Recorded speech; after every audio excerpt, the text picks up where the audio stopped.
Chemical kinetic சாப்டரில் இன்றைக்கி நம்ம பார்க்கக்கூடிய topic temperature dependence of the rate of reaction பற்றி பார்க்க போகிறோம். பொதுவாக ரேட் ஆஃப் த ரியாக்ஷனாக நமக்கு தெரியும், ஸ்பீட் ஆஃப் த ரியாக்ஷன் அப்படின்னு சொல்கிறோம். Temperature dependence of the rate of reaction அப்படின்னா என்ன? இந்த speed of the reaction temperature depend பண்ணி இருக்குது அப்படின்னு சொல்கிறோம். ஓகேவா? நம்ம ஆல்ரெடி ஒரு விஷயம் பார்த்துருக்கோம். இந்த ரேட் ஆஃப் த ரியாக்ஷன், அதாவது ஸ்பீட் ஆஃப் த ரியாக்ஷன் எதெல்லாம் டிபெண்ட் பண்ணி இருக்குதுன்னு கேட்டிங்கன்னா டெம்பரேச்சர், ப்ரெஷர், கான்சன்ட்ரேஷன் இதெல்லாம் டிபெண்ட் பண்ணி இருக்கிறதுக்கு வாய்ப்பு அதிகமாக இருக்குது இல்லையா? அப்படி இருக்கும்போது இந்த டெம்பரேச்சர் டிபெண்ட் பண்ணி இருக்குது அப்படின்ற பாயிண்ட்டை மட்டும் தான் நம்ம இந்த இடத்துல டீட்டெயிலாக பார்க்க போகிறோம். அக்கார்டிங் டு அரினியஸ் ஈக்குவேஷன் படி. சரியா? இந்த டாப்பிக்குள்ள என்ட்ரு ஆகிறதுக்கு முன்னாடி உங்களுக்கு ஜென்ரலாக சில விஷயத்தெல்லாம் சொல்லிடுறேன். நம்ம டே டு டே லைஃப்லேயே பார்க்குறது தான், இது ஒன்றும் புதுசு கிடையாது. இப்போ நம்ம பார்க்குறது, நம்ம ஃபார் எக்ஸாம்பிள் இந்த டெம்பரேச்சர் டிபெண்ட் பண்ணி இருக்குது ரேட் ஆஃப் த ரியாக்ஷன் அப்படின்னு சொல்லும்பொழுது, நீங்கள் ஒரு சால்ட் சுகர் எடுத்துக்கோங்களேன். ஒரு சுகர் எடுத்து நீங்கள் ஒரு நார்மலான ஒரு கோல்டு வாட்டரில் டிசால்வ் பண்ணிங்க அப்படின்னா அது சீக்கிரம் கரையும் நினைக்கிறீங்களா? அவ்வளோ சீக்கிரத்தில் கரையாது இல்லையா? ரொம்ப நேரம் அந்த ஸ்பூன் வச்சு என்ன செய்கிறோம், ஸ்டிர் பண்ணிகிட்டே இருக்கிறோம், அதுக்கு பிறகு தான் கரையுது. அதே நீங்கள் ஒரு ஹாட் வாட்டர்லையோ அல்லது ஒரு ஹாட்டாக இருக்கக்கூடிய டீ ஆர் காஃபியில் நீங்கள் ஒரு சுகர் ஆட் பண்ணுறீங்க அப்படின்னா ஸ்பூனால் ஒரு 2-3 டைம்ஸ் ஸ்டிர் பண்ணிங்கன்னா சீக்கிரமாகவே அது கரைஞ்சிடுது, டிசால்வ் ஆகிடுது இல்லையா? அதுக்கு என்ன காரணம் அப்படின்னு நினைக்கிறீங்க? அந்த ஹீட்டு தான் இல்லையா? ஸோ அந்த டெம்பரேச்சர் என்ன செய்யுது அப்படின்னா அந்த சுகர் மாலிகூல்ஸை சீக்கிரமாக கரைச்சிடுது இல்லையா? அந்த பாண்டெல்லாம் சீக்கிரமாக பிரேக் பண்ண வச்சு என்ன செஞ்சிடுது, அந்த சுகர் மாலிகூல்ஸை சீக்கிரமாக டிசால்வ் பண்ணிடுது. நீங்கள் உப்பே பார்த்தீங்கன்னா வீட்டில் நம்ம அம்மா சமைச்சிட்டு இருக்காங்க, இல்லை நம்மளே கூட சமைக்கிறோம் அப்படின்னா அந்த சால்ட் எடுத்து நம்ம ஒரு குக் பண்ணும்போது அந்த குழம்புலையோ அல்லது ஏதோ ஒரு சாதத்தில் நம்ம ஆட் பண்ணுறோம் அப்படின்னா ஹீட்டிங் கண்டிஷனில் இருக்கும்போது சீக்கிரமாக டிசால்வ் ஆகிடும். அதே நீங்கள் ஒரு கோல்டு கண்டிஷனில் இருக்கும்போது ஒரு சால்ட்டை ஒரு சாப்பாட்டில் ஆட் பண்ணுறீங்க அப்படின்னா நீங்கள் ரொம்ப நேரம் மிக்ஸ் பண்ணணும் இல்லையா? இதெல்லாமே என்ன காரணம் அப்படின்னா டெம்பரேச்சரை டிபெண்ட் பண்ணி இருக்குது அந்த ரியாக்ஷன். அதாவது ரியாக்ஷன் அப்படின்னு சொல்கிறத விட அந்த பாண்டு பிரேக் ஆகுது இல்லையா? ஃபார் எக்ஸாம்பிள் சோடியம் குளோரைடு அப்படின்னா அந்த சோடியம் குளோரைடு டிசால்வ் ஆகிறதா இருக்கட்டும், சுகர் மாலிகூல்ஸ் அப்படின்னா அந்த சுகர் மாலிகூல்ஸ் டிசால்வ் ஆகிறதா இருக்கட்டும், இதெல்லாமே பார்த்தீங்கன்னா டெம்பரேச்சர் டிபெண்ட் பண்ணி இருக்குது அப்படின்னு சொல்கிறோம் இல்லையா? அதே மாதிரி சில ரியாக்ஷன்லாம் பார்த்திங்க அப்படின்னா நார்மலாக ஒரு கேட்டலிஸ்ட் ஆட் பண்ணல, கேட்டலிஸ்ட்டை கூட விட்டுருங்க, டெம்பரேச்சர் கொடுக்கல அப்படின்னா மேபி ஒரு 5 hours 3 hours ஆகும். அதே நீங்கள் டெம்பரேச்சர் கொடுத்தீங்க அப்படின்னா வித்தின் 5 minutes கூட அந்த ரியாக்ஷன் நடந்து முடியும். இதுக்கெல்லாம் என்ன காரணம் அப்படின்னா டெம்பரேச்சர் தான். ஸோ இந்த மாதிரி நிறைய விஷயங்கள் நம்ம பேசிக்கிட்டே போகலாம் இல்லையா? ஸோ அதை பற்றி தான் இங்கே நம்ம பேச போகிறோம். என்ன அப்படின்னா most of the chemical reactions are accelerated by increasing in temperature. பெரும்பாலான ரியாக்ஷன்லாம் பார்த்திங்க அப்படின்னா டெம்பரேச்சர் டிபெண்ட் பண்ணி தான் இருக்குது. நான் இங்கே டெக்ஸ்ட் புக்கு ஃபஸ்ட்டு வச்சு நடத்திடுறேன், ஓகேவா? அதுலேயே உங்களுக்கு புரிஞ்சிடும். புரியாத இடத்துல சம் லைன்ஸ் மட்டும் கொஞ்சம் புரியாது இல்லையா? அதை நான் உங்களுக்கு தனியாகவே எழுதியிருக்கிறேன். எப்படி அதை டெரைவ் பண்ணியிருக்காங்க அரினியஸ் ஈக்குவேஷனுக்கு பிறகு அதை டெரைவ் பண்ணி உங்களுக்கு நான் அடுத்து காமிக்கிறேன். ஸோ டெக்ஸ்ட் புக்கே உங்களுக்கு போதுமானதாக இருக்கும் நான் நடத்துறதுக்கு. அதனால தான் அந்த பேஜையை நான் கொண்டு வந்து வச்சிருக்கிறேன். So most of the chemical reactions are accelerated by increase in temperature. பெரும்பாலான ரியாக்ஷன் எப்படி இருக்குது? டெம்பரேச்சரை டிபெண்ட் பண்ணி தான் இருக்குது. 0 degree செல்சியஸில் எந்த ரியாக்ஷன் நடக்காத சார் அப்படின்னு கேட்டிங்கன்னா 0 degree செல்சியஸில் நடக்கும். ஏன்னா 0 degree செல்சியஸ் தானே தவிர, பட் கெல்வினில் பார்த்தீங்கன்னா 273 கெல்வின் அப்படின்னு சொல்கிறோம், 273.15 கெல்வின் அப்படின்னு சொல்கிறோம். ஸோ அது ஒரு பெரிய அளவில் எனர்ஜி இருக்குன்னு தான் அர்த்தம். அந்த இடத்துலலாம் ரியாக்ஷன் நடக்கும். 0 degree செல்சியஸ் கூட நடக்கும், -15 -20 கூட ரியாக்ஷன்ஸ் நடக்கும். அப்போது கெல்வின் அப்படின்றது தான் நமக்கு முக்கியம். எந்த அளவுக்கு உங்களுக்கு கெல்வின்ஸ் இருந்துகிட்டே இருக்கும் அந்த அளவுக்கு சம் ரியாக்ஷன்ஸ் நடந்துகிட்டே இருக்கிறதுக்கு வாய்ப்பு இருக்குது. 0 கெல்வின் வரைக்கும் உங்களுக்கு எது வேணாலும் பாசிபிள் தான், ஓகேவா? மூவ்மெண்ட் கூட இருக்கும். Some amount of molecules or atoms கூட என்ன செய்ய மூவ் பண்ண முடியும், ஓகேவா? ஸோ 0 கெல்வினில் தான் எதுவுமே கிடையாது, இந்த பிரபஞ்சமே கிடையாதுன்னு சொல்லலாம், ஓகேவா? ஸோ அப்போ டெம்பரேச்சரை டிபெண்ட் பண்ணி தான் ஒட்டுமொத்த பிரபஞ்சமே இருக்குது. For example decomposition of nitrogen pentoxide எடுத்துக்கிறோம், N2O5 எடுத்துக்கிறோம். the time taken for half of the original amount, nitrogen pentoxide எடுத்துக்கிறோம், the time taken for half of the original amount of material to decompose is 12 minutes at 50 degree Celsius. பொதுவாக nitrogen pentoxide 1 mole இருக்குது அப்படின்னா அதில் half of the mole decompose ஆகணும் அப்படின்னா அதுக்கு 50 minutes ஆகுது. எவ்வளோ செல்சியஸில்? 50 degree செல்சியஸில். 50 degree செல்சியஸில் அந்த நைட்ரஜன் பென்டாக்சைடு டீகம்போஸ் ஆகணும் அப்படின்னா 12 நிமிஷம் ஆகுது அப்படின்றாங்க.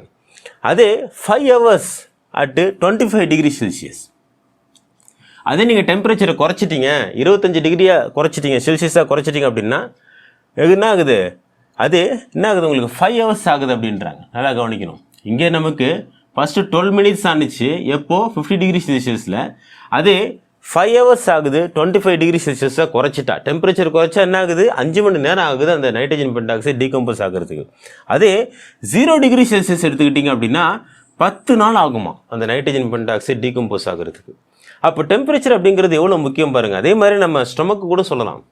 நீங்கள் உடம்புல உங்களுக்கு போதுமான அளவு ஹீட் இருக்குது, ஓகேவா? உடம்புல போதுமான அளவு ஹீட் இருக்குது அப்படின்னா, எனர்ஜி இருக்குது அப்படின்னா, நீங்கள் சாப்பிடக்கூடிய என்ன சாப்பாடுனா சீக்கிரமாகவே நல்லாவே டைஜஷன் ஆகும். ஓகேவா?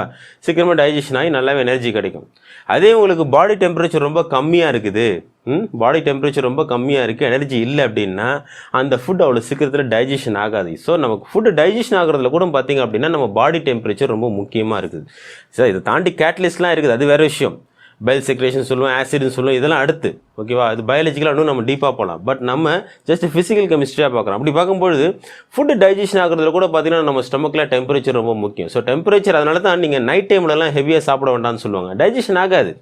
பாடி டெம்பரேச்சர் பொதுவாகவே நமக்கு நைட் டைமில் கொஞ்சம் குறைஞ்சிரும், மூவ்மெண்ட்டும் கிடையாது, டைஜஷன் ஆகிறது ரொம்ப லேட் ஆகும். ஓகேவா? அதே நீங்கள் டே டைமில் சாப்பிட்டீங்கன்னா சீக்கிரமாகவே டைஜஷன் ஆகிறதுக்கு வாய்ப்பு இருக்குது. ஸோ இதெல்லாமே டெம்பரேச்சர் டிபெண்டன்ஸ் தான், நம்ம ஃபிசிக்கல் கெமிஸ்ட்ரி மட்டும் பார்க்குறோம். ஓகேவா? ஸோ அப்படி பார்க்கும்பொழுது நைட்ரஜன் பென்டாக்சைடு உங்களுக்கு பொதுவாக half of the mole decompose ஆகிறதுக்கு 50 டிகிரி செல்சியஸில் 12 நிமிஷம் தான் ஆனிச்சு. அதே 25 டிகிரி செல்சியஸ் குறைச்சிட்டிங்க அப்படின்னா 5 மணி நேரம் ஆகுது. அதே 0 டிகிரி செல்சியஸில் வச்சிங்க அப்படின்னா 10 நாள் ஆகுது. அதே கெல்வினில் 0 டிகிரி செல்சியஸ்னால் என்ன, 273.15 கெல்வின் இருக்குதாங்க அந்த இடத்துல. ஓகேவா? So some amount of thermodynamic இருக்குது. ஸோ அந்த டெம்பரேச்சரில் உங்களுக்கு என்ன ஆகுது, 10 நாள் ஆகுது இந்த நைட்ரஜன் பென்டாக்சைடு டீகம்போஸ் ஆகிறதுக்கு. You also know that in a mixture of potassium permanganate and oxalic acid, potassium permanganate get decolorized faster at a higher temperature than at a lower temperature. Potassium பர்மாங்கனேட்டையும் oxalic ஆசிடையும் add பண்ணிங்க அப்படின்னா potassium பர்மாங்கனேட்டோட colour டீகலரைஸ் ஆகிடும். டீகலரைஸ் ஆகி என்ன ஆகும் அப்படின்னா பேல் பிங்க் கலர் கிடைக்கும். இந்த பொட்டாசியம் பர்மாங்கனேட் டீகலரைஸ் ஆகுது பார்த்தீங்களா, இது சாதாரண கோல்டு டெம்பரேச்சரில் பண்ணும்போது ரொம்ப நேரம் எடுத்துக்கும்.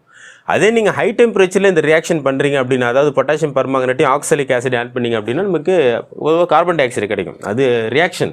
பட் ஜென்ரலாக நம்ம தெரிஞ்சுப்போம், ரியாக்ஷனாக நம்ம உள்ளே போகல, ஜஸ்ட் டீகலரைசேஷன் பற்றி மட்டும் தான் பேசுகிறோம். பொட்டாசியம் பர்மாங்கனேட்டையும் நீங்கள் ஆக்சாலிக் ஆசிட் ஆட் பண்ணிங்க அப்படின்னா கோல்டு கண்டிஷனில் ரொம்ப நேரம் எடுத்துக்கும். அது ஹை டெம்பரேச்சர் நீங்கள் ஆட் பண்ணுறீங்க அப்படின்னா பொட்டாசியம் பர்மாங்கனேட் சீக்கிரமாகவே டீகலரைஸ் ஆகிடும். இதுக்கு என்ன காரணம் அப்படின்னா டெம்பரேச்சர் தான் காரணம். சீக்கிரமாக என்ன செய்கிறாங்க, பாண்டை பிரேக் பண்ணிவிட்டு அந்த கலரை டீகலரைஸ் பண்ணுறாங்க, பொட்டாசியம் பர்மாங்கனேட்டோட கலரை மாற்றுறாங்க. சரியா? இதுக்கெல்லாமே என்ன காரணம், டெம்பரேச்சர் தான். It has been found that for a chemical reaction with rise temperature by 10 degree the rate constant is nearly doubled.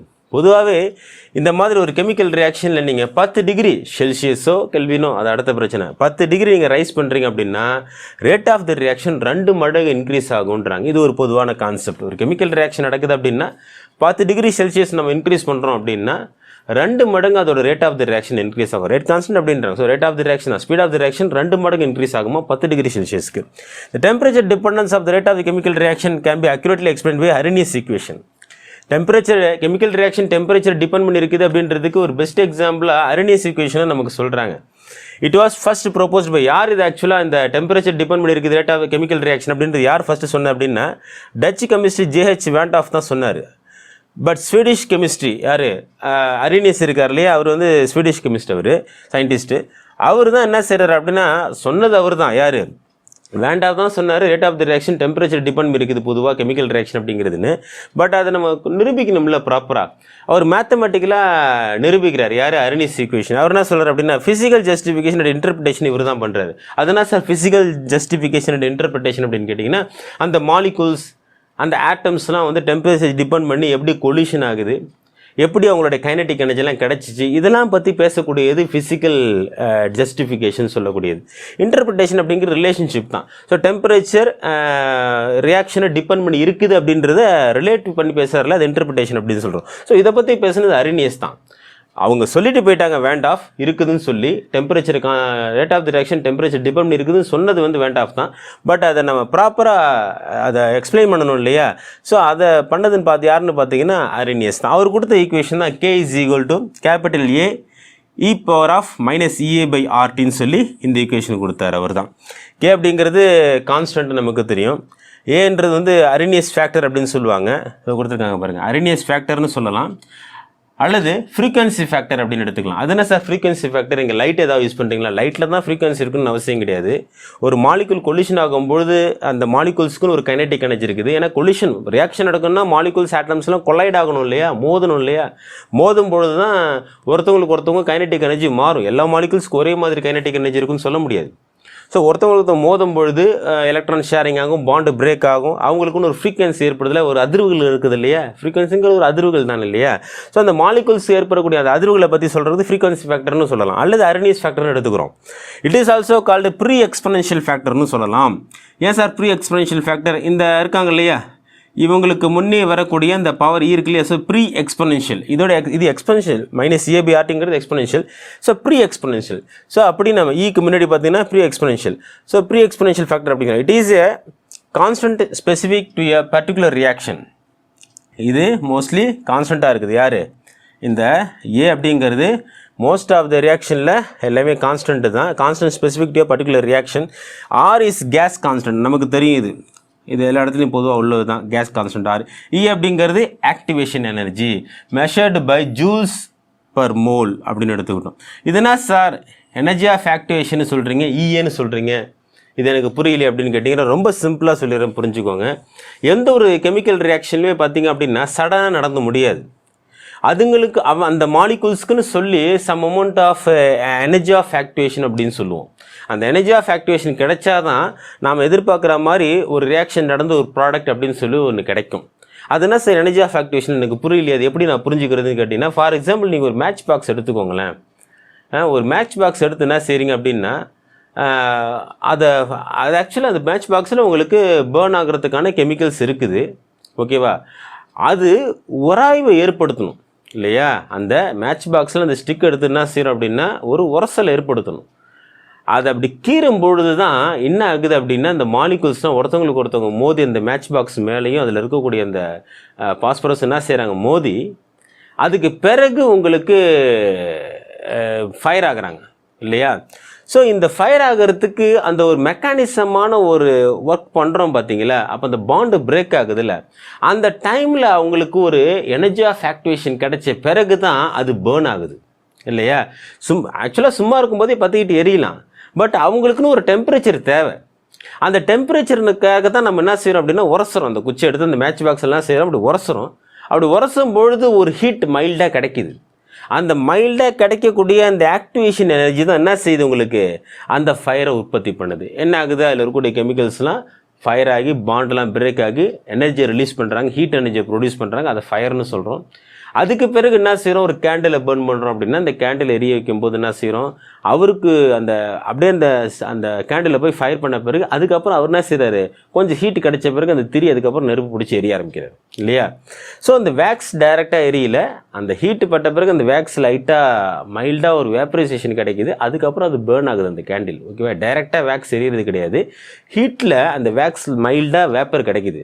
அந்த வேப்பர் எரியுது, நமக்கு திரி எரியிற மாதிரியே தெரியும். ஆக்சுவலாக அந்த திரி வழியாக என்ன நடக்குது, உங்களுக்கு அந்த வேக்ஸ்லாம் கொஞ்சம் கொஞ்சமாக மெல்ட் ஆகி வேப்பர் வந்துகிட்டே இருக்கும், அது எரிஞ்சிக்கிட்டே இருக்கும். ஸோ அவங்களுக்கும் நல்ல டெம்பரேச்சர் தேவைப்படுது. இதை நம்ம எனர்ஜி ஆஃப் ஆக்டிவேஷன் அப்படின்னு சொல்லலாம்.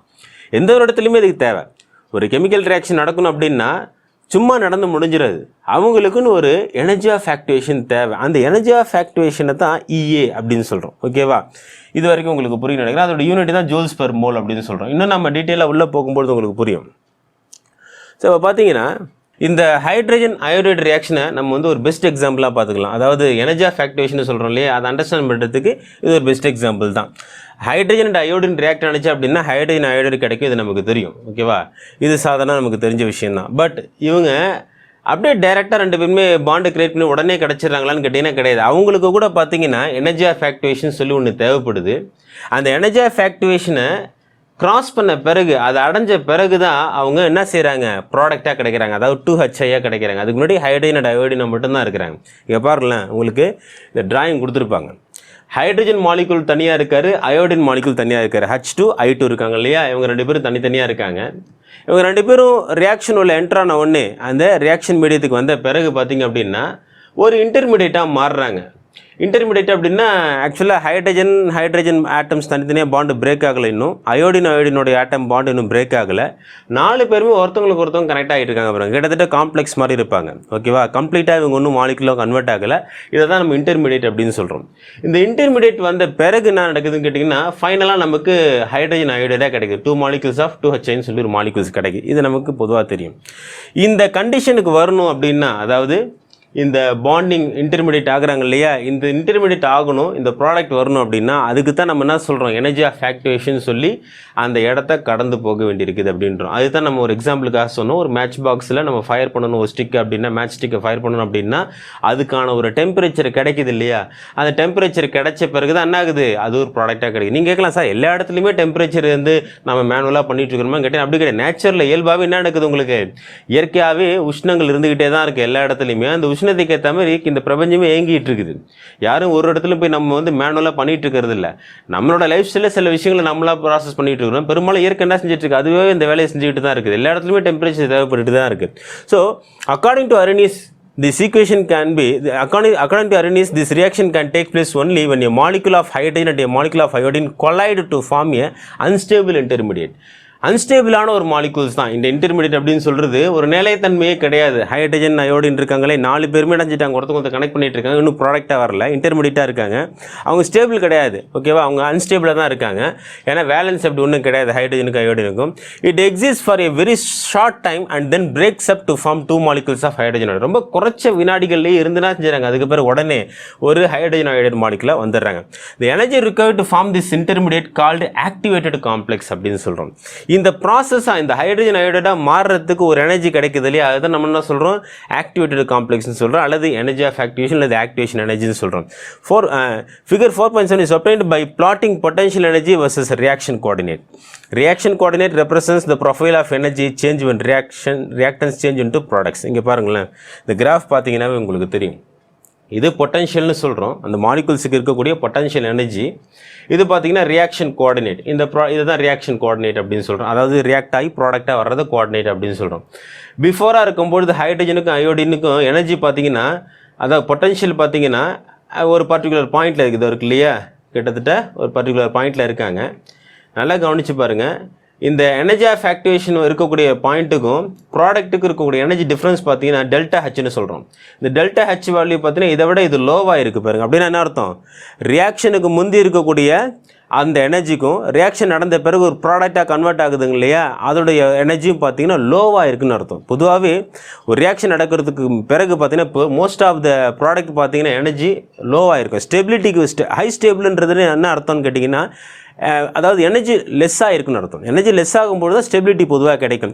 சார் எல்லா ரியாக்ஷனுக்குமே எனர்ஜி ஆஃப் ஆக்டிவேஷன் ஹைலியும் ப்ராடக்டோட எனர்ஜி லோவாகவும் இருக்குமா, டெல்டா ஹெச் வேல்யூ நெகட்டிவாகவே தான் இருக்குமான்னு கேட்டிங்கன்னா கிடையாது.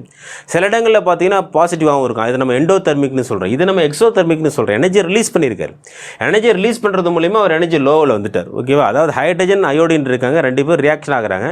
ரியாக்ட் ஆகி ப்ராடக்டாக கொடுக்கும்போது சம் அமௌண்ட் ஆஃப் எனர்ஜி இந்த இடத்துல லாஸ் பண்ணுறாங்க.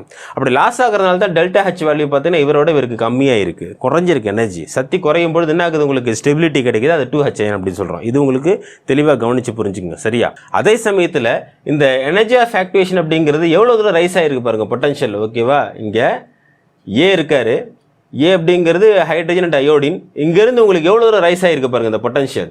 ஸோ இந்த பொட்டன்ஷியல் எனர்ஜி இவ்வளோ தூரம் ரைஸ் ஆன பிறகு தான் என்ன ஆகுது, உங்களுக்கு ஆக்டிவேட்டட் காம்ப்ளெக்ஸாக மாறுறாங்க. இதுதான் நம்ம இன்டர்மீடியட் அப்படின்னு சொல்கிறோம். இந்த இடத்துல தான் இன்டர்மீடியட்டாக மாறுறாங்க. இப்போ பொட்டன்ஷியல் அதிகமாக இருக்குதா, அந்த அளவுக்கு அவருக்கு எனர்ஜி இருக்கணும் அவருக்கு. ஸோ அந்த எனர்ஜி கிடைச்சா தான் என்ன ஆகும், இந்த ஆக்டிவேட்டட் காம்ப்ளெக்ஸ் போக முடியும். அதுக்கு பிறகு ப்ராடக்டாக கன்வெர்ட் ஆகுறாங்க இல்லையா, லோ ஆகுது பாருங்கள். பொட்டன்ஷியல் என்ன ஆகுது, உங்களுக்கு டிக்ரீஸ் ஆகுது. டிக்ரீஸ் ஆகுதுன்னா என்ன, இந்த பாயிண்ட்லேயே நீங்கள் கேட்கலாம், சார் அப்படியே இங்கே கிராஸாக ரெடியூஸ் ஆகிருக்கக்கூடாதா, ஏன் இவ்வளோ தூரம் ஜம்ப் ஆனாங்க, அதுதான் நம்ம ஆக்டிவேஷன் எனர்ஜின்னு சொல்கிறோம். நம்ம நினைக்கலாம் இந்த A to B வரும்போது அப்படியே டேரெக்டாக இந்த இவ்வளோ தூரம் ஜம்ப் ஆகாமல் ஒரு மவுண்டைன் மாதிரி போகாமல் அப்படியே டேரெக்டாக அப்படி வந்திருக்கலாமே, ஸ்லோப்பாக இறங்கியிருக்கலாமே இந்த எனர்ஜி அப்படின்னா அப்படி நடக்கலை. எந்த ரியாக்ஷனும் அப்படி நடக்கிறது இல்லை. அதுக்கு தான் சொன்னோம், ஒரு மேட்ச் பாக்ஸ் எடுத்து ஒரு மேட்ச் ஸ்டிக் ஃபயர் ஆகுன்னா கூட அதுக்குன்னு சம் அமௌண்ட் ஆஃப் எனர்ஜி தேவைப்படுது. உராய்வு ஏற்படுத்தி ஒரு உரசல் ஏற்படுத்தி ஒரு உஷ்ணம் ஏற்பட்டு அதுக்கு பிறகு தான் ஃபயர் ஆகுது. அதுதான் எனர்ஜி ஆஃப் ஆக்டிவேஷன் சொல்கிறோம். ஸோ அந்த மாதிரி எல்லா இடத்துக்கும் ஒரு சாப்பாடு சமைக்கணும் அப்படின்னாலே அதுக்கு ஒரு டெம்பரேச்சர் கொடுக்க வேண்டியிருக்கு. அந்த டெம்பரேச்சர் கொடுத்தா தான் அந்த ஃபுட்டு குக் ஆகுது. ஸோ அதுக்கு ஒரு சக்தி செலவாகுது இல்லையா, அதுதான் எனர்ஜின்னு சொல்கிறோம். அது நீங்கள் கைனடிக் எனர்ஜின்னு சொல்லலாம், பொட்டன்ஷியல் எனர்ஜின்னு சொல்கிறோம். அதோட இடத்துக்கு தகுந்த மாதிரி மாலிகுல் அதோட ரியாக்ஷனுக்கு தகுந்த மாதிரி. ஸோ இந்த பொட்டன்ஷியல் எனர்ஜி பார்த்தீங்க அப்படின்னா இங்கே உங்களுக்கு ரைஸ் ஆகுது, அவருக்கு கிடைக்குது எனர்ஜி, அதுதான் பொட்டன்ஷியல் ஒரு ரைஸ் ஆகுது, ஓகேவா. அவருக்கு தெர்மல் கிடைக்குது. ஸோ அப்படி தான் ரைஸ் ஆகுது. இது ரைஸ் ஆன பிறகு தான் அப்போ தான் உங்களுக்கு இந்த இன்டர்மீடியேட் ப்ராடக்ட் ஆகுது. அதுக்கு பிறகு இன்டர்மீடியட்ல என்ன செய்கிறாங்க, இந்த ஆக்டிவேட்டட் காம்ப்ளெக்ஸ் வந்து ஹச்ஐயா மாறுறாங்க இல்லையா, அப்படி மாறின பிறகு இந்த A to B பார்த்தீங்கன்னா டெல்டா ஹச்னு சொல்கிறோம். இதை விட இதுக்கு குறைஞ்சிருக்குது, கம்மியாக இருக்குது. ஏன்னா ஸ்டெபிலிட்டிக்கு வந்துட்டாங்க, எனர்ஜியை லாஸ் பண்ணிட்டாங்க, எக்ஸோதெர்மிக் ஆகிட்டாங்க. சம் ரியாக்ஷனில் பார்த்தீங்கன்னா எண்டோதெர்மிக்காக இருப்பாங்க. அவங்களில் பார்த்தீங்கன்னா இந்த ஏ விட பி பார்த்தீங்கன்னா ஹையாக இருக்கும். இதை விட இப்போ எப்படி இருக்கும், இந்த மவுண்டன் மாதிரி பீக் மாதிரி போய் என்ன செஞ்சிருக்கோம், இங்கே வந்து நிற்கும். அதனால எண்டோதெர்மிக் ரியாக்ஷன் என்ன செஞ்சிருக்காருன்னா அவர் எனர்ஜியை அப்சர்வ் பண்ணியிருக்காரு. எனர்ஜி அப்சர்வ் பண்ணும்போது இது பிஃபோராக இருக்கக்கூடிய ஏவோட எனர்ஜியை விட பியோட எனர்ஜி கொஞ்சம் அதிகமாக இருக்குன்னு அர்த்தம். அது எண்டோதெர்மிக் ரியாக்ஷன் சம் ரியாக்ஷனில். இதை பொறுத்த வரைக்கும் எக்ஸோதெர்மிக். ஸோ எக்ஸோதெர்மிக்ன்றனால எனர்ஜியை லாஸ் பண்ணியிருக்காரு, ஹைட்ரஜன் அயோடினும் லாஸ் பண்ணும்போது அப்போ ஸ்டெபிலிட்டி கிடைக்குது 2HIயா, அது தான் பீன்னு எடுத்துக்கிறோம். ஓகேவா, இதை நீங்கள் தெளிவாக புரிஞ்சுக்கோங்க. ஓகே, இப்போது அதை தான் இந்த இடத்துல இவங்க சொல்கிறாங்க பாருங்கள். Some energy is released when the complex decomposes to form products. Some amount of energy என்ன செஞ்சிருக்காங்க, ரிலீஸ் பண்ணியிருக்காங்க. அதான் டெல்டா ஹச்னு சொல்கிறோம். ரிலீஸ் பண்ணால் அது எக்ஸோதெர்மிக் தானே. So the final enthalpy of the reaction depends upon the nature of the reactants and products. இந்த இடத்துல இவருக்கு நெகட்டிவாக இருக்குது.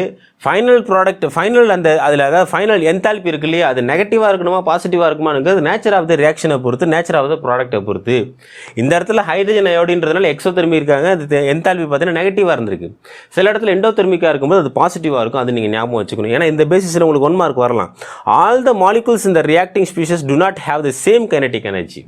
ஒரு கெமிக்கல் ரியாக்ஷனில் மாலிகூல்ஸ் இருக்குது அப்படின்னா எல்லா மாலிகூல்ஸுக்குமே ஒரே மாதிரி கைனடிக் எனர்ஜி இருக்குன்னு நீங்கள் நினைக்காதீங்க. ஏதோ நீங்கள் ஒரு டீ கப்பில் வச்சிருக்க டீயாக இருக்கட்டும், அதில் கூட சம் மாலிகூல்ஸ் இருக்கு இல்லையா, ஒரு ஹாட் வாட்டராக இருக்கட்டும், அதில் கூட மாலிகூல்ஸ் இருக்கு இல்லையா. நீங்கள் நினைக்கிற ஒரு டீ கப்பில் வாட்டர் மாலிகூல்ஸ் எல்லாருக்குமே 100 டிகிரி செல்சியஸில் அப்படியே பாயில் பண்ணி கொண்டு வந்து எடுக்கணும்னு நினைக்காதீங்க. ஒரு மாலிகூல்ஸுக்கு ஒரு மாதிரி கைனடிக் எனர்ஜி சேஞ்ச் ஆகிருக்கும். சார் 100 டிகிரி செல்சியஸ் எல்லாருக்குமே ஒரே மாதிரி கைனடிக் எனர்ஜி இல்லையா, அப்போ எப்படி உங்களுக்கு பாயில் ஆகுறாங்க? அப்படி எல்லாருக்குமே ஈவனாக கிடைச்சா தானே பாயில் ஆக முடியும். ஆமாம், 100 டிகிரி செல்சியஸில் வாட்டர் பாயில் ஆகும் தான். பட் சில மாலிகூல்ஸ் கீழே இருக்காங்க, சில மாலிகூல்ஸ் மேலே வராங்க, எகைன் திரும்ப கீழே போகிறாங்க, இன்னொருத்தவங்க வராங்க, கொலிஷன் ஆகிட்டே இருக்கு இல்லையா, ரொட்டேட் ஆகிட்டே இருக்காங்க இல்லையா ரேண்டமாக. அப்போ எனர்ஜி உங்களுக்கு மாறுபடுறதுனால தானே ஒரு இடத்துல இன்னொருத்தர் மூவ் ஆகிறது, ஒருத்தருக்கு அதிகமாக கிடைக்கும்போது மேலே வர்றதும் திரும்ப ஒருத்தர் கீழே போகிறதும் நடக்குது. அப்போது ஒரு 1 மோல் வால்யூம் வச்சுருக்கீங்க அப்படின்னா, வாட்டர் வச்சுருக்கீங்க அப்படின்னா எல்லாருக்குமே ஈவனாக கைனடிக் எனர்ஜி கிடைக்கும்னு சொல்ல முடியாது. நீங்கள் அடியில் பேர்ன் பண்ணலாம், அந்த பேர்ன் பண்ணக்கூடிய ஹீட் எல்லா மாலிகூல்ஸ்க்கு ஈவனாக கிடைக்கும்னு சொல்ல முடியாது. பார்க்குறதுக்கு அப்படி உங்களுக்கு தெரியலாம், பட் அப்படி கிடையாதுன்றது தான் உண்மை. மைல்டாக ஒருத்தவங்க மாறிக்கிட்டே இருக்குது. அப்படி மாறும்பொழுது தான் என்ன ஆகுது, மூவ்மெண்ட் ஆஃப் த மாலிகூல்ஸ் நடக்குது. ஹையர் எனர்ஜியாக இருக்கக்கூடிய வேகமாக நகர்றாரு, லோவாக இருக்கிறது கொஞ்சம் பின்னாடி வராரு, அந்த சைடு போகிறாரு, இந்த சைடு வராரு, மோதிக்கிறாங்க, நடந்துக்கிட்டே இருக்குது. Since it is difficult to predict the behaviour of any one of the molecules precision. எந்த ஒரு தனிப்பட்ட மாலிகூலையும் கரெக்டாக ப்ரெடிக்ட் பண்ணுறதுங்கிறது ரொம்ப கஷ்டமான விஷயம். பொதுவாக சொல்லிட்டு போயிடலாம், 100 டிகிரி செல்சியஸில் பாயில் ஆகிட்டு இருக்கு, டெம்பரேச்சர் நான் ஒரு ரியாக்ஷன் கொடுத்துட்டேன் அப்படின்னு சொல்லி. ஆனால் ஒரு மாலிகுலையும் நீங்கள் கன்சிடர் பண்ணீங்க அப்படின்னா ப்ரிடிக்ட் பண்ணுறது ரொம்ப கஷ்டம். ஒருத்தவங்களுக்கும் என்ன செய்யுது, எனர்ஜிங்கிறது மாறுபடுது அப்படின்றாங்க. Ludwig Boltzmann and James Clerk Maxwell used statistics to predict the behavior of the large number of molecules. இவங்க தான் என்ன செய்கிறாங்கன்னா, ஒட்டுமொத்தமாக இருக்கக்கூடிய எல்லா மாலிகூல்ஸையும் எடுத்து தனித்தனியாக பார்க்குறத விட ஒரு குரூப் ஆஃப் மாலிகூல்ஸை எடுத்து ஸ்டடி பண்ணி பார்க்குறாங்க பிஹேவியரை. According to them, the distribution of kinetic energy may be described by plotting the fraction of molecules சொல்லிட்டாங்க. அது என்ன சார் அப்படின்னு கேட்டிங்கன்னா, NE/NTன்னு சொல்கிறோம். with a given kinetic energy E versus kinetic energy, here NE is the number of molecules with energy. அந்த group of மாலிகூல்ஸ்க்கு ஒரு மாலிகூல்ஸுக்கும் எனர்ஜி இருக்கும் இல்லையா, அதை நம்ம NEன்னு எடுத்துக்கிறோம், number of molecules with energy. ஏன்னா 1 மோல் இருக்குன்னா ஒரு மாலிகூல்ஸ்க்கு டிஃப்ரெண்ட் எனர்ஜி இருக்குது. ஸோ அதை நம்ம என்ன சொல்கிறோம், NEன்னு எடுத்துக்கிறோம். டோட்டல் நம்பர் ஆஃப் மாலிகூல்ஸ்க்கு ஒரு எனர்ஜி இருக்கு இல்லையா, மொத்தமான எனர்ஜின்றது அதை NTன்னு எடுத்துக்கிறோம். ஓகேவா, அதுதான் நம்ம கிராஃப் டிராயிங் பண்ணுறோம். இங்கே பாருங்கள், fraction of molecules versus kinetic energy எடுத்துக்கிறோம். ஃப்ராக்ஷன் ஆஃப் மாலிகூல்ஸ் அப்படிங்கிறது ஃபார் எக்ஸாம்பிள் 1 மோல் இருக்குது நைட்ரஜன் பென்டாக்சைடு அப்படின்னா 1 மோல் 6.022 × 10⁻23 இருக்காங்களே, எல்லா மாலிகூல்ஸ்க்கும் ஒரு மாலிகூல்ஸ்க்கும் different type of kinetic energy இருக்கும். அதை நம்ம NE எடுத்துக்கிறோம். அது NE/NT தான் நம்ம என்ன செய்கிறோம், ஃப்ராக்ஷன் ஆஃப் மாலிகூல்ஸ்னு எடுத்துக்கிறோம். NE/NT தான் என்ன செய்கிறோம், ஃப்ராக்ஷன் ஆஃப் மாலிகூல்ஸாக எடுத்துக்கிறோம். இங்கே கைனடிக் எனர்ஜின்னு எடுத்துக்கிறோம். கொடுக்கக்கூடிய தெர்மல் எனர்ஜி நம்ம கைனடிக் எனர்ஜின்னு எடுத்துக்கிறோம். சரியா, the peak of the curve corresponds to the most probable kinetic energy. இப்போ நம்ம இந்த கிராஃபை வச்சு ஸ்டடி பண்ணுவோம். இந்த கிராஃப் வச்சு ஸ்டடி பண்ணும்போது உங்களுக்கு கிளியராக புரியும். இங்கே பாருங்கள், இந்த கிராஃபை பார்த்தீங்கன்னாவே ரொம்ப சிம்பிளாக புரியும் அவங்க என்ன சொல்ல வராங்க அப்படின்றது. இங்கே பார்த்தீங்கன்னா fraction of molecules kinetic energy கொடுத்துட்டாங்க இல்லையா. ஸோ இந்த கைனடிக் எனர்ஜி அப்படின்றது என்னென்னா நம்ம கொடுக்கக்கூடிய தெர்மல் எனர்ஜின்னு இப்போ சொன்னோம். ஃப்ராக்ஷன் ஆஃப் மாலிகூல்ஸ் NE/NT அப்படின்னு சொன்னோம். அதுதான் நம்ம ஃப்ராக்ஷன் ஆஃப் மாலிகூல்ஸ் சொல்கிறது. இங்கே இது வந்து 1 மோல் ஆஃப் நைட்ரஜன் பென்டாக்சைடாக எடுத்துப்போம். சரியா, இது நம்ம என்ன சொல்கிறோம், 1 மோல் ஆஃப் நைட்ரஜன் பென்டாக்சைடாக எடுத்துக்கிறோம். இந்த ஃப்ராக்ஷன் ஆஃப் மாலிகூல்ஸோடைய கைனடிக் எனர்ஜி போக போக பார்த்தீங்கன்னா இன்க்ரீஸ் ஆகிட்டே போகும். இங்கே உங்களுக்கு கைனடிக் எனர்ஜி இன்க்ரீஸ் ஆகிட்டே போகுது. இங்கே ஃப்ராக்ஷன் ஆஃப் மாலிகூல்ஸ் பார்த்தீங்கன்னா உங்களுக்கு கவுண்டிங் இந்த இடத்துல மேலே போக போக இன்க்ரீஸ் ஆகிட்டே போகுது. இது நீங்கள் நல்லா புரிஞ்சுக்கணும்.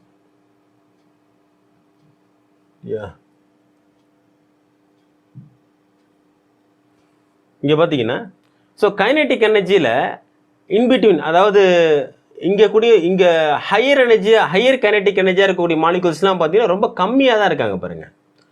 இங்கேனா உங்களுக்கு கைனெட்டிக் எனர்ஜி போக போக அதிகமாகிட்டே போகுது. ஹை கைனெட்டிக் எனர்ஜியாக இருக்கக்கூடிய மாலிகூல்ஸ் ரொம்ப கம்மியாக இருக்காங்க. அதே மாதிரி கைனெட்டிக் எனர்ஜி ரொம்ப கம்மியாக இருக்கக்கூடியவங்க முன்னாடி பார்த்தீங்கன்னா ரொம்ப அவங்களும் இந்த இடத்துல இருக்காங்க. இவங்களுக்கு கைனெட்டிக் எனர்ஜி கிடையாது, கிட்டத்தட்ட ரொம்ப லெஸ்ஸாக இருக்குது. இன்பிட்வீனில் இருக்கக்கூடிய மாலிகூல்ஸ் பார்த்தீங்கன்னா கைனெட்டிக் எனர்ஜி மீடியமாக இருக்கக்கூடியவங்க பார்த்தீங்கன்னா அதிக அளவில் இருக்காங்க பாருங்கள். இந்த இடத்த பாருங்கள். மேக்ஸிமம் கைனெட்டிக் எனர்ஜி மாலிகூல்ஸ் ரொம்ப கம்மியாக இருக்காங்க. வெரி லெஸ் கைனெட்டிக் எனர்ஜி மாலிகூல்ஸும் பார்த்தீங்கன்னா ரொம்ப கம்மியாக இருக்குது. இவங்களை கம்பேர் பண்ணும்போது கொஞ்சம் கம்மியாக இருக்காங்க. ஸோ மீடியமான அமௌண்ட் ஆஃப் கைனெட்டிக் எனர்ஜி பார்த்தீங்கன்னா அதிகமாக இருக்காங்க பாருங்கள்.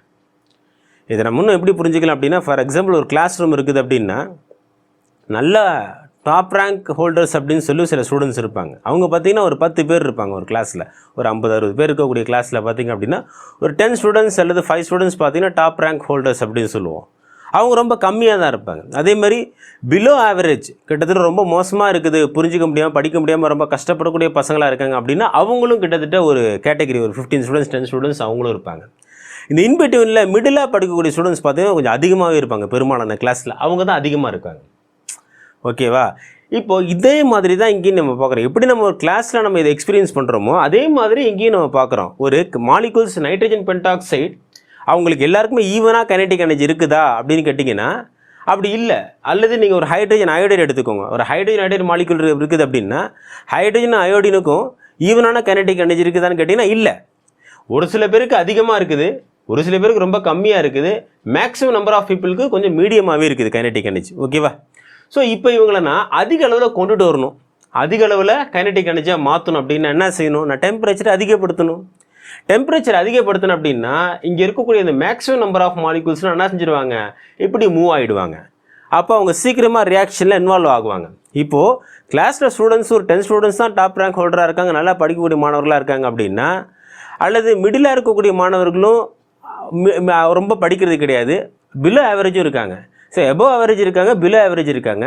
இப்போ நான் அதிகமாக ஸ்பெஷல் கிளாஸோ அல்லது ஸ்பெஷலாக ட்ரைன் பண்ணுறேன், ஸ்பெஷல் கிளாஸ் போடுறேன், அதிகமாக எக்ஸாம் வைக்கிறேன் அப்படின்னா என்ன நடக்கும்? எஃபோர்ட் போடுவாங்க இல்லையா? ஸோ நம்ம ஸ்பெஷலாக ட்ரைன் பண்ணும்பொழுது அவங்களுக்கு ஸ்பெஷல் கிளாஸ் எடுக்கும்போது ட்ரைன் பண்ணினா செய்யலாம், அவங்கள கொஞ்சம் புஷ் பண்ணலாம். அப்படி புஷ் பண்ணும்போது பார்த்தீங்கன்னா இந்த மிடில் இருக்கக்கூடியவங்க இருக்காங்க இல்லையா, கிட்டத்தட்ட எபோவ் ஆவரேஜாக இருக்காங்க இல்லையா, அவங்க என்ன செய்வாங்க? கொஞ்சம் பெட்டராக பெர்ஃபார்ம் பண்ணி வர்றதுக்கு வாய்ப்பு இருக்குது. அதே மாதிரி பிலோ ஆவரேஜாக இருக்கவங்க என்ன செய்கிறான்? அட்லீஸ்ட் ஆவரேஜாக வரதுக்கு வாய்ப்பு இருக்குது இல்லையா, அல்லது எபோவ் ஆவரேஜாக வரதுக்கு வாய்ப்பு இருக்குது மாணவர்கள்லாம் இல்லையா. அதே மாதிரி டெம்பரேச்சர் கொடுக்காத வரைக்கும் இருந்தது இந்த நிலைமை. டெம்பரேச்சர் கொடுத்தோம் அப்படின்னா என்ன செய்யும்? உங்களுக்கு இந்த maximum number of molecules middle இருந்தாங்க இல்லையா, ஆவரேஜ் கைனெட்டிக் எனர்ஜியாக இருந்தாங்க இல்லையா, இவங்க அப்படியே புஷ் ஆகி உங்களுக்கு மேக்ஸிமம் நம்பருக்கு வருவாங்க. இதை தான் இப்போ அடுத்து நம்ம பார்க்க போகிறோம். இப்போ பாருங்களேன், நீங்கள் நைட்ரஜன் பென்டாக்சைடு எடுத்துக்கிட்டாலும் சரி, ஹைட்ரஜன் அயோடைடு எடுத்துக்கிட்டாலும் சரி. இப்போ பாருங்களேன், நம்ம ஸ்டார்டிங்லேயே சொன்னோம் டெம்பரேச்சர் நீங்கள் 10 டிகிரி செல்சியஸ் இன்க்ரீஸ் பண்ணுறீங்க அப்படின்னா rate of the reaction double ஆகும்னு சொல்கிறோம். இங்கே பாருங்கள், fraction of molecules kinetic energy இருக்கிறாங்க. இது நம்ம ஃபஸ்ட்டாக பார்த்தது எது?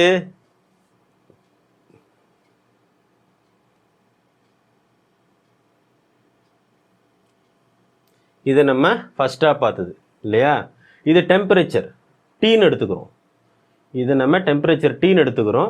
நார்மலாக, அதாவது நீங்கள் டெம்பரேச்சர் இன்க்ரீஸ் பண்ணாத முந்தி இருக்கக்கூடிய டெம்பரேச்சர் நார்மலாக டீன்னு எடுத்துக்கிறோம். அப்போ பார்த்தீங்கன்னா மேக்ஸிமமாக எங்கே இருந்திருக்காங்க? இந்த கண்டிஷனில் தான், கிட்டத்தட்ட இன்பிட்வீனில் தான் number of molecules kinetic energy அதிகமாக இருந்தாங்க. லெஸ் நம்பர் ஆஃப் மாலிகூல்ஸ் தான் ஹையர் கைனெட்டிக் எனர்ஜியாக இருந்தாங்க இந்த இடத்துல. ஓகேவா? இது ரொம்ப கம்மி அதை விட. சரியா? இப்போது இவங்களை என்ன செய்யணும் அப்படின்னா புஷ் பண்ணணும், டெம்பரேச்சர் இன்க்ரீஸ் பண்ணணும். டெம்பரேச்சர் 10 டிகிரி செல்சியஸ் இன்க்ரீஸ் பண்ணணும். என்ன நடக்குது அப்படின்னா இந்த மிடில் இருக்கக்கூடிய கைனெட்டிக் எனர்ஜி மாலிகூல்ஸ் இருந்தாங்க இல்லையா, இவங்கெல்லாம் இருந்தாங்கல்ல, இல்லை நம்பர் ஆஃப் மாலிகூல்ஸ் 1 மோல்ஸ் இருந்தாங்கன்னு வச்சுப்போம். ஸோ இவங்கெல்லாம் என்ன செய்கிறாங்க அப்படின்னா எனர்ஜி அதிகமாக கிடைச்ச உடனே, கைனெட்டிக் எனர்ஜி அதிகமாக கிடைச்ச உடனே கெயின் பண்ணி என்ன செய்கிறாங்க? உடனே ரியாக்ஷன் இன்வால்வ் ஆகிறதுக்கு போகிறாங்க. அப்போது இந்த இவ்வளோ அளவுக்கு இருந்த மாலிகூல்ஸ் என்ன ஆகுது அப்படின்னா இப்போது ஹையர் கைனெட்டிக் எனர்ஜி போகும்போது ரெடியூஸ் ஆகுது. ஓகேவா? இங்கேருந்து உங்களுக்கு ரெடியூஸ் ஆகிருக்கு பாருங்கள். அது தான் உங்களுக்கு இப்படி பம்ப் ஆகி ரெடியூஸ் ஆகி இப்படி போகிறது. சரியா? ரெடியூஸ் ஆகி இப்படி போகிறது. சாரி, இதோ போகுது பாருங்கள், இங்கே போகுது பாருங்கள். இது ஃபஸ்ட்டு, இது வந்து உங்களுக்கு ஃபஸ்ட்டு கிராஃபாக இருக்குது. இது உங்களுக்கு ஃபஸ்ட்டு கிராஃபு. செகண்டாக இருக்கிறது எல்லோவாக வச்சுப்போம். இது பார்த்திங்கன்னா உங்களுக்கு கொஞ்சம் மேக்ஸிமம் போகுது. இதை தான் நம்ம என்ன சொல்கிறோம், அதிகமான நம்பர்ஸ் இப்போது இன்வால்வ் ஆகியிருக்காங்க ரியாக்ஷனில் அப்படின்னு சொல்கிறோம். அப்போது டெம்பரேச்சர் இன்க்ரீஸ் பண்ணணும்னு என்ன செய்கிறாங்க, ஒரு இன்பிட்வீனில் இருக்கக்கூடிய அந்த மாலிகூல்ஸ்லாம் கைனடிக் எனர்ஜியில் இருந்தாங்க இல்லையா, மீடியம், அதாவது அபோவ் ஆவரேஜ் ஸ்டூடெண்ட்னு சொன்னோம் இல்லையா, அவங்கள மாதிரி கேட்டகரி ஆஃப் மாலிகூல்ஸ் இல்லையா, அவங்க என்ன செய்கிறாங்க, ஸ்பெஷல் கிளாஸ் அதாவது டெம்பரேச்சர் நம்ம அதிகமாக கொடுத்தோம் என்ன செய்கிறாங்க, கொஞ்சம் பூஸ்டப் பண்ண உடனே புஷ் பண்ணினா செய்கிறோம், அவங்கள ஹையர் ஆக்டிவேஷன் எனர்ஜி கொண்டுட்டு வரும். அப்போ கொண்டு வரும்போது 10 டிகிரி செல்சியஸ் இன்க்ரீஸ் பண்ணி 2 மடங்கு அவங்களுடைய செயல்பாடு அதிகரிக்குது. அப்போ நமக்கு அதிக அளவில் ரியாக்ஷனில் இன்வால்வ் ஆகிறதுக்கு வாய்ப்பாக இருக்குது. இது எல்லாமே யார் செய்கிறா, அரினியஸ் தான். அதாவது ஃபிசிக்கல் ஜஸ்டிஃபிகேஷன் இன்டர்பிரேஷன் பண்ணி நமக்கு சொல்லி தராரு. Distribution curve shows temperature dependence of rate of the reaction. இந்த டிஸ்ட்ரிபியூஷன் கர்வ் மூலம் என்ன சொல்ல வரோம், rate of the reaction temperature depend பண்ணி இருக்குதுன்னு சொல்கிறோம். This area shows fraction of additional molecules reacted T+10. ஓகேவா, இது எனர்ஜி ஆஃப் ஆக்டிவேஷன் சொல்கிறோம் இந்த இடத்த. ஓகேவா, எனர்ஜி ஆஃப் ஆக்டிவேஷன் கிடைச்ச பிறகு என்ன ஆகுது, உங்களுக்கு அதிக அளவில் ஹையர் கைனடிக் எனர்ஜி கிடைச்சி ரியாக்ஷனில் இன்வால்வ் ஆகுறாங்க. சரியா, பாருங்க, the peak of the curve corresponds to the most probable kinetic energy of maximum fraction of molecules. There are decreasing number of molecules with energy higher or lower than this value. When the temperature is raised, the maximum of the curve moves to higher energy value. Temperature rise பண்ணோனே maximum number of molecules higher energy க்கு போறாங்க, அதாவது activation energy க்கு போறாங்க. And the curve broadens out spreads to the right such there is a greater proportion of molecules with much higher energies. The area under the curve must be constant since total probability must be one at all times. We can mark the position of EA on Maxwell-Boltzmann distribution curve அப்படின்னு சொல்கிறோம். இந்த இடத்த நம்ம என்ன சொல்கிறோம் அப்படின்னா Maxwell-Boltzmann distribution curve அப்படின்னு எடுத்துக்கிறோம் இந்த இடத்த. சரியா, அதுதான் தனியாக மார்க் பண்ணி சொல்கிறாங்க. மாலிகூல்ஸ் அதிக அளவில் கைனடிக் எனர்ஜி கிடைச்சதுக்கப்புறம் எனர்ஜி ஆஃப் ஆக்டிவேஷனில் என்டர் ஆனாங்க இல்லையா, அது area under the curve must be constant. அந்த இது உள்ளே வந்துட்டாங்க அப்படின்னா, இவங்களுடைய அந்த கர்வில் வந்துட்டாங்க அப்படின்னா அவங்க வந்து கான்ஸ்டன்ட் ஆகிடுவாங்க.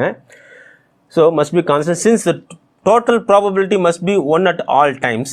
We can mark the position of E on Maxwell-Boltzmann distribution curve. Figure 4.9 சொல்கிறாங்க இல்லையா, அதுதான் அந்த இடத்துல மீன் பண்ணுறாங்க. இதுதான் நம்ம என்ன சொல்கிறோம், Maxwell-Boltzmann டிஸ்ட்ரிபியூஷன் கர்வ் அப்படின்னு எடுத்துக்கிறோம். சரியா, நெக்ஸ்ட்டு இப்போது இதை வச்சு நம்ம மேத்தமெட்டிக்கலாக டிரைவ் பண்ணுற அரினியஸ் நமக்கு தெரியும். K is equal to AE power of minus EA by RT இருக்கு இல்லையா, அது எப்படி மேத்தமெட்டிக்கலாக டிரைவ் பண்ணியிருக்காங்க. ஸோ டெக்ஸ்ட் புக்கில் உங்களுக்கு கொடுத்துருக்காங்க. பட் இதை நீங்கள் பார்த்து படித்தாலும் சரி. இப்போ நான் அடுத்து உங்களுக்கு இதை அப்படியே சொல்கிறேன், உங்களுக்கு எழுதியிருக்கேன் தனியாக, இதே தான் எழுதியிருக்கிறேன், கொஞ்சம் புரியாமல் எழுதியிருக்கேன் சிம்பிளாக. ஓகேவா, அதை இப்போ நான் நடத்துகிறேன், அது உங்களுக்கு எப்படி புரியுதுன்னு பாருங்கள். ஓகேவா, ஸோ இப்போ நம்ம என்ன சொல்லியிருக்காங்கன்றதை பார்ப்போம், எப்படி மேத்தமெட்டிக்கலாக டிரைவ் பண்ணியிருக்காங்கன்றதை உங்களுக்கு நான் சிம்பிளாக எழுதியிருக்கிறேன். இதுவே உங்களுக்கு புரிய நினைக்கிறேன். K is equal to AE power minus CA by RT. இது அரினியஸ் ஈக்குவேஷன் நமக்கு தெரியும். கேங்கிறது கான்ஸ்டன்ட்டு, ரியாக்ஷன் கான்ஸ்டன்ட்னு சொல்லுவோம். ஏ அப்படிங்கிறது அரினியஸ் ஃபேக்டர்னு சொல்கிறோம், அல்லது ஃப்ரீக்வன்சி ஃபேக்டர்னு சொல்கிறோம், அல்லது ப்ரீ எக்ஸ்பொனென்ஷியல் ஃபேக்டர் அப்படின்னு சொல்கிறோம். E power of minus CA by RT. E அப்படிங்கிறது எனர்ஜி ஆஃப் ஆக்டிவேஷன், R அப்படிங்கிறது கேஸ் கான்ஸ்டன்ட், T டெம்பரேச்சர். சரியா, இது ஃபர்ஸ்ட் ஈக்குவேஷன் அடிச்சுக்கிறோம். இப்போ இதை நம்ம நேச்சுரல் ஆகிறதமாக கன்வெர்ட் பண்ணுறோம் அப்படின்னா lnK is equal to minus CA by RT plus lnAன்னு வந்துடும். இங்கே ஏ அப்படிங்கிறது எப்பயுமே கான்ஸ்டன்ட் தான், அதில் ஒன்றும் சேஞ்சஸே இருக்காது. ஏ அப்படிங்கிறது கான்ஸ்டண்ட்டாக வச்சுக்கிறோம். ஸோ lnE அப்படிங்கிறது கேன்சல் ஆகிடும். lnE power minus CA by RTங்கிறது மேத்தமெட்டிக்கலாக என்ன ஆகும், மைனஸ் CA by RTன்னு தான் வரும். ஸோ அதை அப்படியே எடுத்துக்கிறோம். ஓகேவா, இது நேச்சுரல் ஆகிறதா கே வந்துருச்சுப்பா. Is equal to capital A lnஏங்கிறது ரைட் சைடில் ப்ளஸ்ன்னு கொண்டு வந்துட்டோம், ஏன்னா இது ப்ளஸில் தான் வருது, அப்படியே கொண்டு வந்துட்டோம். இந்த lnE பவர் EA by RTன்னா lnA பவர் by RTங்கிறது just minus EA by RT தான் வரும், அப்படியே இங்கே கொண்டு வந்துட்டோம் ப்ளஸ் ஏ. ஓகே, இது செகண்ட் ஈக்குவேஷனாக வச்சுக்கிறோம். ஓகேவா, நெக்ஸ்ட்டு இதுக்கு நாம் கிராஃப் ட்ராயிங் பண்ணுறோம் அப்படின்னா எப்படி இருக்குன்னு பாருங்கள். டெக்ஸ்ட் புக்கில் உள்ள தான் அப்படியே நம்ம கொண்டு வந்துருக்குறோம். இந்த கிராஃப் கொண்டு வரோம் அப்படின்னா lnKவுக்கும் 1/T இருக்காங்க இல்லையா, EA by RTன்றது இங்கே இருக்கு இல்லையா, அதை விட்டுருங்க. 1/T இருக்காங்க இல்லையா, இது கேன்சல் ஆகணும். ஆக்சுவலாக இது T கிடையாதுங்க, EA by R தான். ஸோ 1/T இருக்காங்க இல்லையா, இவங்களுக்கு கிராஃப் ட்ராயிங் பண்ணோம் அப்படின்னா ஒரு ஸ்லோப் கிடைக்கும். இது வந்து இன்டர்செப்ட் lnAன்னு சொல்கிறோம். இந்த பாயிண்ட்டை நம்ம என்ன சொல்கிறோம், இன்டர்செப்ட் ஆஃப் lnAன்னு சொல்கிறோம். இந்த ஸ்லோப் வந்து பார்த்தீங்கன்னா மைனஸ் CA by R அப்படின்னு எடுத்துக்கிறோம். இது என்ன சொல்கிறோம், மைனஸ் CA by R. இதனால் நம்ம என்ன சார் இந்த கிராஃப்லேயே நம்ம என்ன கால்குலேட் பண்ணுறோம் அப்படின்னா, வி கேன் கால்குலேட் EAவையும் நம்ம கால்குலேட் பண்ணலாம், ஏவையும் நம்ம கால்குலேட் பண்ணலாம் using this value of slope and intercept. இந்த இன்டர்செப்டையும் ஸ்லோப்பையும் யூஸ் பண்ணி என்ன செய்யலாம் அப்படின்னா இஏவையும் ஏவையும் நம்மளால் கால்குலேட் பண்ண முடியும் அப்படின்றது தான் இந்த கிராஃப்லையும் நம்ம தெரிஞ்சுக்கிறோம். Next at temperature T1 and T2 இருக்கு இல்லையா, ஏன்னா டெம்பரேச்சர் T1 அப்படிங்கிறது நார்மலாக ஸ்மால் டி பார்த்தோம்ல இந்த கிராஃபில், அது டெம்பரேச்சர் T1, அதாவது 10 டிகிரி செல்சியஸ் இன்க்ரீஸ் பண்ணுறதுக்கு முந்தி இருக்கக்கூடிய டெம்பரேச்சர் T1. தென் டெம்பரேச்சர் T2 அப்படிங்கிறது 10 டிகிரி செல்சியஸ் இன்க்ரீஸ் பண்ணுறோம் இல்லையா, அப்போ 2 மடங்கு இன்க்ரீஸ் ஆகுன்றோம் இல்லையா, அதான் டெம்பரேச்சர் T2. ஸோ T1 பார்த்திங்க அப்படின்னா lnK1 அப்படியே இங்கே சப்ஸ்டிட் பண்ணுங்கள். இதே மாதிரியே இங்கே இருக்காங்க இல்லையா, அதை அப்படியே அதே மாதிரி கொண்டு வாங்க. டெம்பரேச்சர் T1 பார்த்தீங்கன்னா lnK1, ஏன்னா T1ன்றதுனால அதுக்கேற்ற மாதிரி lnK1 is equal to minus CA by RT1 plus lnA. இது தேர்ட் ஈக்குவேஷனாக வச்சுக்கிறோம். நெக்ஸ்ட் அட் டெம்பரேச்சர் T2வில் பார்த்தீங்கன்னா lnK2 is equal to minus CA by RT2 plus lnA. இது ஃபோர்த் ஈக்குவேஷனாக வச்சுக்கிறோம். இப்போ என்ன செய்கிறோம், சப்ட்ராக்டிங் ஈக்குவேஷன் 3 from 4 ரெண்டுத்தையும் இப்போ நம்ம மைனஸ் பண்ணுறோம். ஈக்குவேஷன் 3 and 4 இருக்காங்க இல்லையா, இதை நம்ம மைனஸ் பண்ணுறோம். மைனஸ் பண்ணும்போது lnK2 மைனஸ் lnK1 வந்துடும் is equal to EA by RT1 minus CA by RT2. இங்கே இருக்காங்க இல்லையா, இவங்கள நம்ம ரெண்டு பேரையும் கொண்டு வந்து மைனஸ் பண்ணுறோம்ப்பா, சரியா. So lnK2 minus lnK1 is equal to EA by RT1 minus CA by RT2, சரியா. இப்போது இந்த 3 and 4 சப்ஸ்ட்ராக்ட் பண்ணும்பொழுது எப்படி மேனுவலாக இந்த மாதிரி எழுதுறதுன்றதை உங்களுக்கு காமிக்கிறேன் பாருங்கள், ஓகேவா. இப்போது அதை அப்படியே எழுதிடும். என்ன சொல்கிறோம், சப்ஸ்ட்ராக்டிங் ஈக்குவேஷன் 3 and 4 இருக்காங்க, 3 from 4 சொல்கிறாங்க இல்லையா. So lnK2 minus lnK1 is equal to என்ன சொல்கிறோம், EA by RT1 minus EA by RT2ன்னு எடுத்துப்போம், சரியா. நெக்ஸ்ட்டு பார்த்தீங்கன்னா lnK2 by K1 is equal to EA by R, காமனாக எடுக்கிறது எடுத்துப்போம், EA by R காமனாக வந்துட்டு இல்லையா. ஸோ இப்போ 1 by T1 minus 1 by T2 இல்லையா. மைனஸ் பண்ணால் இப்படி ஈஸியாக எழுதுறதுன்னு உங்களுக்கு சொல்கிறேன். நெக்ஸ்ட்டு என்ன செய்கிறோம் அப்படின்னா, இந்த நேச்சுரல் லாக்லேருந்து லாக் மாத்திரம் அப்படின்னா 2.303 log K2 by K1 is equal to EA by R. இங்கே என்ன செய்கிறோம் அப்படின்னா கிராஸ் மல்டிப்ளிகேஷன் பண்ணுறோம். இதை T2 1 அப்படின்னா T2 மைனஸ் T1, இதை இங்கே T1 1 மைனஸ் பண்ணுறோம், divided by T1 into T2, ஓகேவா. நெக்ஸ்ட் இது எல்லாமே மேத்தமெட்டிக்கலாக ஸ்டெப்ஸ் வர்றது தான் அடுத்தடுத்து. நெக்ஸ்ட் என்ன செய்கிறோம் அப்படின்னா இந்த 2.30 இங்கே கொண்டு வந்துடுங்க. log K2 by K1 is equal to EA by 2.303 into R T2 minus T1 divided by T1 into T2, ஓகேவா. இதுதான் ஃபைனலாக வரக்கூடிய இந்த அர்னிஸ் ஈக்குவேஷனில் ஃபைனலாக நம்ம கால்குலேட் பண்ணி வர்றது, ஓகேவா. இந்த டெரிவேஷன் மூலயமா நம்ம என்ன மீன் பண்ணுறோம் அப்படின்னா, ரேட் ஆஃப் தி ரியாக்ஷன் அப்படிங்கிறது டெம்பரேச்சரை டிபெண்ட் பண்ணி இருக்குது அப்படின்றத நம்ம சொல்ல வரோம், வேறு ஒன்றும் கிடையாது. அர்னிஸ் எப்படி எக்ஸ்பிளைன் பண்ணுறாரு அப்படின்னா, ஃபிசிக்கல் ஜஸ்டிஃபிகேஷனாகவும் இன்டர்பிரிட்டேஷன் மூலயமாவும் எக்ஸ்பிளைன் பண்ணுறாரு. எப்படி மேத்தமெட்டிக்கலாக டிரைவ் பண்ணுறாரு, மேத்தமெட்டிக்கலாக டிரைவ் பண்ணி இது எல்லாமே ஜஸ்ட் நம்ம இந்த லெட்டர்ஸில் டினோட் பண்ணுறோம். ப்ராப்ளம் சால்வ் பண்ணும்போது இன்னும் உங்களுக்கு கொஞ்சம் பெட்டராக புரியும். அடுத்து ஒரு ப்ராப்ளம் இருக்குல்ல, அதை நம்ம சால்வ் பண்ணுவோம். ஸோ இதில் என்ன சொல்கிறார் அப்படின்னா, மேத்தமெட்டிக்கலாக டிரைவ் பண்ணுறாரு. எல்லா மாலிகூல்ஸ்க்குமே ஒரே மாதிரி கைனடிக் எனர்ஜி கிடையாது, பொட்டன்ஷியல் கிடையாது. ஸோ நம்ம ஆக்டிவேஷன் எனர்ஜி அப்படிங்கிறது அதுக்கான அந்த எனர்ஜி கிடைக்கும் பொழுது தான் ரியாக்ஷன் இன்வால்வ் ஆகுது. அப்புறம் பிறகு தான் அது ஃபைனல் ப்ராடக்டாக கிடைக்குது. ஃபைனலாக கிடைக்கக்கூடிய ப்ராடக்ட் அப்படிங்கிறது சேம் அமௌண்ட் ஆஃப் எனர்ஜியில் இருக்கிறது இல்லை, பிஃபோர் ஆஃப்டரும். சம்டைம் பார்த்தீங்கன்னா சில நேரத்தில் எக்ஸோதெர்மிக்காக இருந்துச்சுன்னா பிஃபோர் அண்ட் ஆஃப்டர் எனர்ஜி பார்த்தீங்கன்னா லோவாக இருக்கும். எண்டோதெர்மிக்காக இருந்துச்சுன்னா பிஃபோர் அண்ட் ஆஃப்டர் எனர்ஜி பார்த்தீங்கன்னா ஹை ஆகிருக்கும். ஏன்னா இங்கே எனர்ஜி அப்சர்வ் ஆகிருக்கு, எக்ஸோதெர்மிக்கில் எனர்ஜி லெஸ் ஆகிருக்கு, ரிலீஸ் ஆகிருக்கு. ஸோ என்தால்பி அப்படிங்கிறது சேஞ்ச் ஆகும். டெல்டா ஹெச் அப்படிங்கிறது எனர்ஜி வேல்யூ, நெகட்டிவ் பாசிட்டிவ் அப்படிங்கிறது நேச்சர் ஆஃப் த ரியாக்டண்ட்டை பொறுத்து அப்படின்றது சொல்லிட்டார், ஓகேவா. இது எல்லாமே அர்னிஸ் ஃபிசிக்கலாக எக்ஸ்பிளைன் பண்ணி தென் மேத்தமெட்டிக்கலாக டிரைவ் பண்ணியிருக்காரு, ஓகே. இவ்வளோ தான் இந்த அதாவது temperature depend of the rate of reaction அப்படிங்கிறது, ஓகேவா. நெக்ஸ்ட் ப்ராப்ளத்தில் நம்ம அடுத்த வீடியோவில் பார்ப்போம். நன்றி.